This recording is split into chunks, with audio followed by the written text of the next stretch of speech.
Bienvenue dans un chapitre fascinant de l'histoire africaine. Un chapitre où courage, puissance et mystère se mêlent pour donner naissance à une légende. Aujourd'hui, plongeons ensemble dans l'épopée du royaume du Dahomey et de ses guerrières légendaires, les Amazones du Dahomey. Des femmes au courage inébranlable, des guerrières redoutées, entraînées pour défendre leur royaume jusqu'à leur dernier souffle. Elles ont défié les normes de leur époque, affronté les envahisseurs et marqué l'histoire par leur bravoure sans égale. Mais qui étaient-elles vraiment? Comment sont-elles devenues l'élite de l'armée du Dahomey? Et pourquoi leur histoire résonne-t-elle encore aujourd'hui à travers les âges? Préparez-vous à découvrir une histoire de force, de loyauté et de pouvoir. Celle des Amazones du Dahomey, les guerrières qui ont défié le destin. Pour comprendre la légende des Amazones du Dahomey, il faut d'abord remonter aux origines de ce royaume puissant. Niché en Afrique de l'Ouest, sur les terres de l'actuel Bénin, le royaume du Dahomey est né au XVIIe siècle. C'était un royaume prospère, stratégiquement situé entre les royaumes rivaux du Halada et du Ouida. Fondé par Ouegbadja, un roi visionnaire, le Dahomey s'imposa rapidement comme une puissance militaire et commerciale. Sous son règne, les terres furent unifiées, les rivalités apaisées, et une capitale majestueuse fut érigée à Abomey, entourée de murs imposants et de palais royaux. Mais ce qui distinguait le Dahomey des autres royaumes, c'était son organisation militaire unique et le rôle central des femmes dans sa défense. Car au Dahomey, les femmes n'étaient pas confinées aux tâches domestiques. Elles pouvaient devenir des guerrières redoutables, des agogiers, celles que le monde surnomma plus tard les Amazones du Dahomey. Ces femmes d'élite n'étaient non pas de simples combattantes, elles étaient l'élite de l'armée, les gardiennes du roi, prêtes à se battre jusqu'à la mort pour protéger leur royaume. Mais comment cette tradition exceptionnelle est-elle née? Pour le comprendre, il faut plonger dans les légendes et explorer les origines de ces femmes hors du commun. Les origines des Amazones du Dahomey sont enveloppées de mystères et de légendes. Selon la tradition orale, tout aurait commencé avec Tassi Angbe, la sœur jumelle du roi Akaba. Lorsque son frère mourut subitement, Angbe monta sur le trône, devenant l'une des rares reines de l'histoire du Dahomey. Pour protéger son pouvoir face aux rivalités internes, elle forma une garde personnelle composée de femmes courageuses et déterminées. Des femmes qui n'avaient rien à envier aux hommes en matière de bravoure et de compétences guerrières. Ces premières guerrières servirent de modèle pour les générations suivantes, et leur influence persista bien après le règne de Angbe. Mais c'est sous le règne du roi Gezo, au XIXe siècle, que les Amazones du Dahomey prirent toute leur ampleur. Face aux menaces extérieures et à la pression des puissances coloniales, Gezo transforma cette garde féminine en une véritable force militaire. Il déclara « Si les hommes sont les murs de mon royaume, alors les femmes en seront les remparts. » Entraînées sans relâche, ces guerrières devinrent des soldats d'élite. Elles maniaient des armes redoutables, suivaient un entraînement rigoureux et faisaient preuve d'un courage inébranlable sur le champ de bataille. On disait d'elles qu'elles ne reculaient jamais, qu'elles préféraient la mort à la défaite. Ainsi naquit l'élite militaire la plus redoutable du royaume du Dahomey, les Agogiers, surnommés par les Européens, les Amazones du Dahomey. Être une Amazone du Dahomey n'était pas seulement un titre, c'était un mode de vie exigeant, réservé aux plus courageuses. Les jeunes filles étaient choisies dès leur adolescence, souvent recrutées parmi les orphelines ou offertes par leur famille en signe de loyauté au roi. Une fois intégrées, elles renonçaient à une vie ordinaire et se consacraient entièrement à l'art de la guerre. Leur entraînement était rigoureux et impitoyable. Elles s'entraînaient à courir sur des chemins jonchés d'épines, à escalader des murs de boue et à manier des armes redoutables comme les fusils, les épées et les lances. Leurs exercices comprenaient des simulations de bataille, des épreuves de force et des démonstrations de courage où elles devaient affronter des bêtes sauvages. Mais ce qui les rendait encore plus redoutables, c'était leur discipline de fer et leur loyauté inébranlable envers le roi. Elles faisaient le vœu de ne jamais se marier, de ne jamais avoir d'enfants, et de consacrer leur vie entière à protéger le royaume.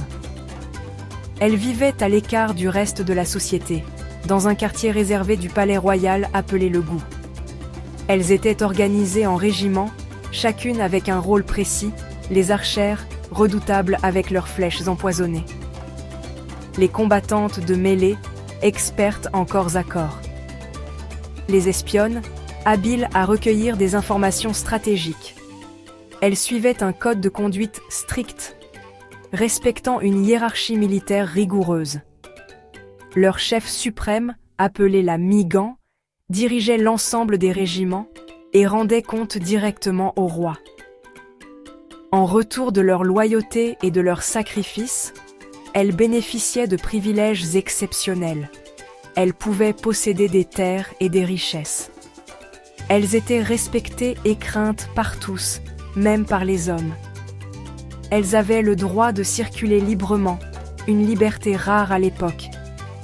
Les Amazones du Dahomey n'étaient pas seulement des guerrières, elles étaient des héroïnes nationales, les gardiennes du trône et de l'honneur du royaume.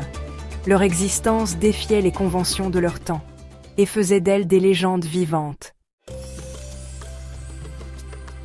La réputation des Amazones du Dahomey ne reposait pas seulement sur leur entraînement, mais aussi sur leurs exploits militaires légendaires. Elles étaient en première ligne lors des batailles, affrontant les ennemis avec une bravoure sans pareille.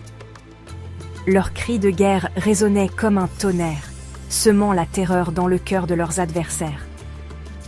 L'une de leurs batailles les plus mémorables eut lieu en 1823, lors du conflit contre le royaume d'Oyo.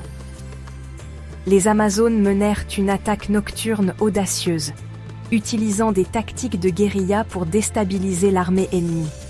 Elles se faufilèrent silencieusement dans le camp adverse et lancèrent une offensive fulgurante. Leur discipline et leur organisation militaire créèrent un chaos total chez l'ennemi, menant à une victoire décisive pour le Dahomey. Leur courage était tel que même les récits européens de l'époque admiraient leur bravoure. En 1890, elles affrontèrent les troupes coloniales françaises lors de la première guerre franco-dahoméenne. Armées de fusils traditionnels et de lames acérées, elles tinrent tête à une armée bien mieux équipée. Leur stratégie audacieuse consistait à attaquer en formation serrée, puis à se disperser dans la jungle pour des embuscades surprises. Malgré leur détermination, elles durent faire face à la supériorité technologique des Français. Mais même en reculant, elles ne cédèrent jamais à la peur. Lors de la bataille de Cotonou, elles chargèrent avec une telle intensité que les soldats français rapportèrent avoir vu des femmes se battre comme des lions enragés. Leur chef de guerre, Sewakint, prononça alors ces mots immortels. « Plutôt mourir en guerrière que de vivre en esclave. » Malgré les pertes, leur légende de bravoure et d'honneur perdura. Aujourd'hui, dans le Bénin moderne, leur mémoire est honorée. Leurs descendants perpétuent leur histoire lors de cérémonies traditionnelles, rendant hommage à leur bravoure et à leur sacrifice. Leur sacrifice ne fut pas vain, car elles inspirèrent des générations à lutter pour la liberté et la dignité. À la fin du XIXe siècle, le royaume du Dahomey faisait face à un ennemi redoutable, l'empire colonial français. En 1892, lors de la Seconde Guerre franco-dahoméenne, les Amazones livrèrent leurs derniers combats épiques. Malgré leur courage et leur détermination, elles furent confrontées à une technologie militaire moderne. Mitrailleuses, canons à longue portée, fusils à répétition. Elles combattaient jusqu'au dernier souffle, préférant la mort à la défaite ou à la soumission. Mais l'écart technologique était trop grand. Et le 21 janvier 1894, le roi Béhanzin fut contraint de se rendre. Le royaume du Dahomey tomba sous domination française, marquant la fin de l'ère des Amazones. Pourtant, leur histoire ne disparut pas. Elles laissèrent un héritage puissant, celui de femmes guerrières défiant les normes de leur époque. Leur légende continua de vivre à travers les chants des griots et les récits des anciens. Même les colons français, fascinés par leur bravoure, écrivirent des récits admiratifs à leur sujet. Elles inspirèrent des mouvements de résistance contre la colonisation, devenant des symboles de courage et de liberté. Au XXe siècle, leur histoire inspira même la culture populaire. Des livres retraçant leurs exploits, des documentaires célébrant leur héroïsme, et récemment, des films hollywoodiens mettant en scène des guerrières inspirées des Amazones du Dahomey. Aujourd'hui, dans le Bénin moderne, leur mémoire est honorée. Leurs descendants perpétuent leur histoire lors de cérémonies traditionnelles, rendant hommage à leur bravoure et à leur sacrifice. Les Amazones du Dahomey ne furent pas seulement des guerrières, elles furent des pionnières. Des femmes qui défièrent les conventions et marquèrent à jamais l'histoire de l'Afrique et du monde. Leur nom résonne encore, comme celui des gardiennes du Dahomey, les légendaires Agojie, les Amazones du Dahomey. Les Amazones du Dahomey, des guerrières dont le courage et l'héroïsme ont défié le temps. Elles furent plus que des soldates, elles furent des pionnières, des symboles de force et d'émancipation féminine. Elles ont protégé leur royaume avec honneur, défiant les armées les plus puissantes de leur époque. Leur héritage ne réside pas seulement dans les champs de bataille, mais dans les cœurs de celles et ceux qu'elles ont inspirés. Encore aujourd'hui, leur nom résonne comme un appel à la bravoure, à la résistance face à l'adversité et à la défense de la dignité humaine.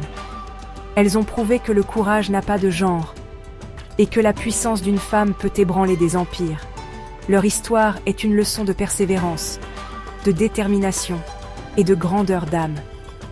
Les Amazones du Dahomey ne sont pas qu'un mythe, elles sont une réalité immortelle, un héritage vivant qui traverse les âges.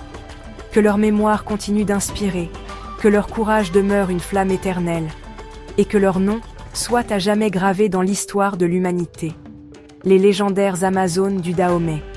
Si ce récit vous a transporté dans le temps, n'oubliez pas de liker, partager et vous abonner à la chaîne pour découvrir d'autres histoires fascinantes que sur l'Afrique. À très bientôt pour une nouvelle épopée.